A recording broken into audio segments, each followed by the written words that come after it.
Meditação de J.C. Ryle. A cura de um surdo e gago. Marcos 7, 31 a 37. De novo retirou-se das terras de Tiro e foi para Sidom, até ao mar da Galileia, através do território de Decápolis. Então lhe trouxeram um surdo e gago, e lhe suplicaram que impusesse as mãos sobre ele. Jesus, tirando-o da multidão à parte, pôs-lhe os dedos nos ouvidos e lhe tocou a língua com saliva. Depois, erguendo os olhos ao céu, suspirou e disse: Efatá, que quer dizer, abre-te. Abriram-se-lhe os ouvidos, e logo se lhe soltou o empecilho da língua, e falava desembaraçadamente. Mas lhes ordenou que a ninguém o dissessem. Contudo, quanto mais recomendava, tanto mais eles o divulgavam. Maravilhavam-se sobremaneira, dizendo: tudo ele tem feito esplendidamente bem. Não somente faz ouvir os surdos, como falar os mudos. A primeira coisa que nos chama a atenção nesses versículos é o poderoso milagre de Jesus aqui relatado. Lemos que trouxeram a nosso Senhor um surdo e gago e suplicaram-lhe que impusesse a mão sobre ele. Logo, o Senhor Jesus atendeu ao pedido e a cura foi operada. Mediante uma palavra e o toque de Jesus, a audição e a fala foram instantaneamente dadas ao homem. Abriram-se-lhe os olhos e logo se lhe soltou o empecilho da língua e falava desembaraçadamente. No entanto, teremos percebido somente a metade do ensino dessa passagem se a considerarmos apenas um exemplo do poder divino de nosso Senhor. Sem dúvida, nesse episódio há um exemplo desse poder, porém, há algo muito maior do que isso. É preciso que olhemos mais longe e mais profundamente do que a mera superfície. Então descobriremos nesse trecho bíblico preciosíssimas verdades espirituais. Um dos intuitos desse incidente é percebermos o poder do nosso Senhor em curar os espiritualmente surdos. Cristo pode conferir ao principal dos pecadores um ouvido que ouve.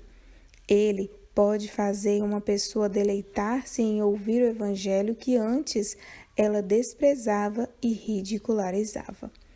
Outra finalidade desse registro sagrado é vermos o poder que nosso Senhor tem de curar os espiritualmente mudos.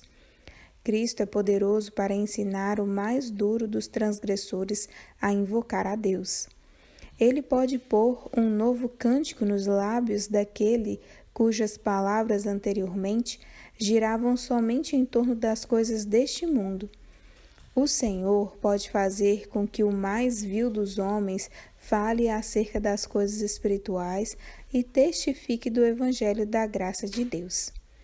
Quando o Senhor Jesus derrama seu Espírito sobre alguém, nada é impossível. Jamais devemos nos desesperar da salvação de outras pessoas, nem pensar que nosso próprio coração é mau demais para ser transformado. Aquele que curou o surdo e gago continua vivo. Os casos que a sabedoria humana considera sem esperança não são incuráveis se forem trazidos a Cristo. A segunda coisa que chama nossa atenção é a maneira peculiar como nosso Senhor achou por bem realizar o milagre aqui registrado. Recebemos a informação de que quando o surdo e gago foi conduzido à presença de Jesus, esse, tirando-o da multidão à parte, pôs-lhe os dedos nos ouvidos e lhe tocou a língua com saliva. Depois, erguendo os olhos ao céu, suspirou. E então, e somente então, proferiu a palavra de comando: Efatá, que quer dizer abre-te. Sem dúvida, há muita coisa misteriosa nesses atos de Jesus. Não sabemos explicar por que foram realizados. Para nosso Senhor, teria sido fácil proferir uma palavra e ordenar que a saúde retornasse imediatamente àquele homem, tal como foi realizar os atos que acabamos de ler. As razões para o curso de ação seguido por Jesus não nos são relatadas. Tão somente sabemos que o resultado foi o mesmo que nas demais ocasiões: o homem foi curado. Contudo, há uma lição simples que precisamos aprender com base na conduta de nosso Senhor naquela ocasião. Essa lição é que Cristo não estava preso ao uso de qualquer método ao realizar suas obras entre os homens. Algumas vezes ele considerava apropriado agir de certo modo, outras vezes de modo diverso. Seus adversários nunca foram capazes de dizer que, a menos que Jesus empregasse certo método invariável, ele nada poderia fazer. Até hoje, podemos notar que esse mesmo princípio opera na Igreja de Cristo. Continuamente recebemos provas de que nosso Senhor não está limitado ao emprego de qualquer método exclusivo quando se trata de outorgar graça à alma. Algumas vezes ele se satisfaz em operar mediante a palavra pregada publicamente, outras vezes mediante a palavra lida individualmente. Algumas vezes Jesus desperta as pessoas mediante alguma enfermidade ou aflição, outras por meio de exortações ou conselhos de amigos. Algumas vezes ele utiliza os meios de graça, a fim de desviar pessoas do caminho do pecado. Mas, eventualmente, ele conquista a atenção delas por intermédio de algum ato providencial, sem a utilização de qualquer dos meios da graça. Ele não quer que alguns dos meios da graça transforme-se em um ídolo e seja exaltado acima de outros meios. Ele não quer que algum dos meios da graça seja desprezado, como se fosse inútil, ou que seja negligenciado, como se fosse destituído de valor. Todos são bons e valiosos. Todos, por sua vez, são empregados tendo em vista a mesma e grandiosa finalidade, a conversão de almas. Todos estão nas mãos daquele que não dá contas de nenhum de seus atos. Jó 33, verso 13. Daquele que sabe melhor como usar qualquer desses meios em cada caso específico de cura. A última coisa que demanda nossa atenção nesses versículos é o notável testemunho que foi dado por aqueles que contemplaram o milagre. Eles comentaram a respeito de nosso Senhor. Tudo ele tem feito esplendidamente bem.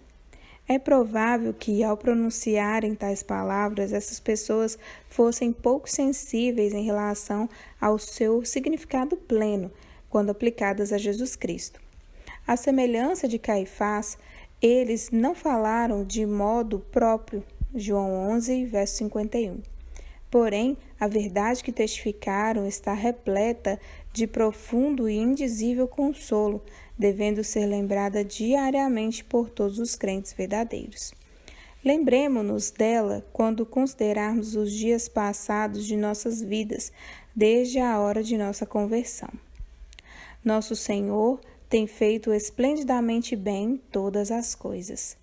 No ato inicial de nos trazer das trevas para sua maravilhosa luz, ao nos humilhar e nos fazer reconhecer nossa própria fraqueza, nossa culpa e nossa insensatez, ao nos despir de nossos ídolos e escolher todas as nossas porções, ao nos colocar onde nos encontramos e nos dar aquilo que possuímos, quão bem Ele tem feito tudo!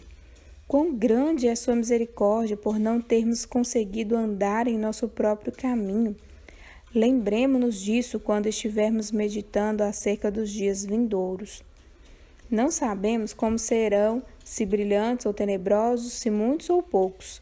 Todavia, sabemos que estamos nas mãos daquele que tudo tem feito esplendidamente bem. Ele jamais se equivocará em todo o seu relacionamento conosco. Ele dará e retirará. Ele afligirá e consternará. Ele removerá e estabelecerá com perfeita sabedoria, no tempo certo, da maneira correta. O grande pastor das ovelhas nunca erra. Ele guia cada ovelha de seu rebanho pelo caminho certo até a cidade celestial. Jamais seremos capazes de perceber a beleza plena dessas palavras, senão na manhã da ressurreição. Então, haveremos de rememorar nossas vidas, reconhecendo o significado de tudo o que nos sucedeu desde o início até o fim. Lembraremos todo o caminho pelo qual fomos guiados e confessaremos que tudo foi feito esplendidamente bem. O porquê e a finalidade, as causas e as razões de todas as coisas que agora podem deixar-nos perplexos, tudo se tornará claro e evidente como a luz do sol ao meio-dia. Então, vamos nos admirar de nossa cegueira passada, maravilhando-nos do fato de termos duvidado do amor de nosso Senhor. Abre aspas, porque agora vemos como em espelho, obscuramente. Então veremos face a face. Agora conheço em parte, então conhecerei como também sou conhecido. Fecha aspas. 1 Coríntios 13, verso 12.